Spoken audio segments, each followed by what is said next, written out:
మహిళలు తమను తాము రక్షించుకుంటూ అన్ని రంగాలలో ముందుకు వెళ్లాలని చొప్పదండి మాజీ ఎమ్మెల్యే బొడిగె శోభ అన్నారు. కరీంనగర్ ఫిలిం భవన్లో రుద్రమ సాహితీ స్రవంతి సంస్థ ఆధ్వర్యంలో నిర్వహించిన మహిళా దినోత్సవ వేడుకలకు ఆమె ముఖ్య అతిథిగా హాజరై మాట్లాడారు. సమ్మక్క సారక్క వారసులైన వీర నారీమణులు బానిస తత్వాన్ని విడనాడి అవకాశాలను అందిపుచ్చుకోవాలన్నారు.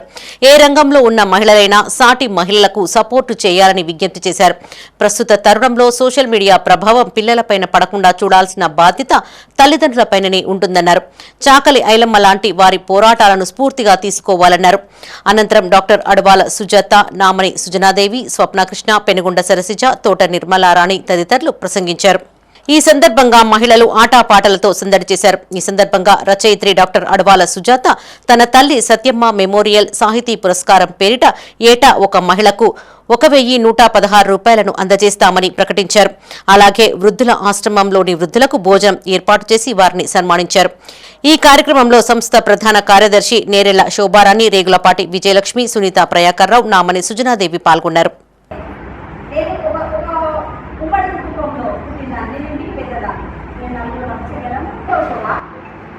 ఇంట్లో ఉండడం కరెక్ట్ కాదు. నువ్వు బయటకు వస్తే ఇంకో నలుగురు తయారైతావు. 4 గంటలకు లేవు, నీ పనంతా కంప్లీట్ చేసుకో. కానీ 7 గంటలకు నువ్వు ఊర్లో ఉంటాను. పబ్లిక్ పోయినాక నువ్వు ఊర్లో ఉంటావు. ఆ శోభ నీకోసం జనాలు వెయిట్ చేయాలి. ఇచ్చిన నాకు ఎవరో కాదు, మా సార్. నాకు ఇల్లు స్కూల్ తప్ప నాకు ఏది తెలియదు. సమాజంలో పెరిగిందాన్ని మాత్రం రాజకీయాలలో మన సర్పంచ్ ఎన్నికలలో చాలా మంది మహిళలు వంటింట్లో ఉన్న మహిళలు కూడా తీసుకొచ్చి వాళ్ళ పార్టీ నిలబెట్టింది. ఎందుకో రిజర్వేషన్ వచ్చింది. రుద్రమ సాహితీ స్రవంతి అంటేనే ఇక ఎవరు కూడా వెనుకడుగు వేయరు. ఎందుకంటే మేము స్టార్ట్ అయినప్పటి నుంచి ఇప్పటి వరకు మామూలుగా కార్యక్రమాలు మొదలవుతూ ఉంటే ఎట్లనో నడుస్తుందో అనుకుంటా చిన్న చిన్న కార్యక్రమాలు చేస్తూ ఈరోజు అనేక కార్యక్రమాలు చేయడం జరిగింది. అన్ని విజయవంతమై ఈరోజు ఈ కార్యక్రమం కూడా విజయవంతమైంది. నేను చాలా అదృష్టంగా భావిస్తున్నాను. అంటే మహిళలందరం ముందు మనలో ఆత్మవిశ్వాసాన్ని పెంచుకోవాలి. ఆత్మవిశ్వాసమే ఎదుగుల బలం.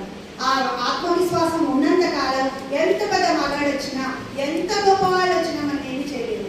ముందు ధర్మాన్ని తప్పొద్దు, న్యాయాన్ని తప్పొద్దు, ఆత్మవిశ్వాసాన్ని విడొద్దు, ధైర్యాన్ని మన వెంట ఉంచుకుంటే అందరి లక్ష్ములు అవే వస్తాయి. కనుక ధైర్యం ఉంటే లక్ష్మి వస్తుంది, సరస్వతి వస్తుంది, ధైర్యం వస్తుంది, పిల్లలు వస్తారు, అందరూ వస్తారు, అధికారం అన్ని వస్తాయి. కాబట్టి సమయము, తన ఆరోగ్యం గురించి తను పట్టించుకునేటువంటి తీరిక, తన కోసం 4 రాళ్లు వెనకేసుకునేటువంటి ధైర్యం కానీ లేనప్పుడు ఎంత సాధించినా ఎక్కడి దాకా వెళ్ళినా వ్యర్థమే.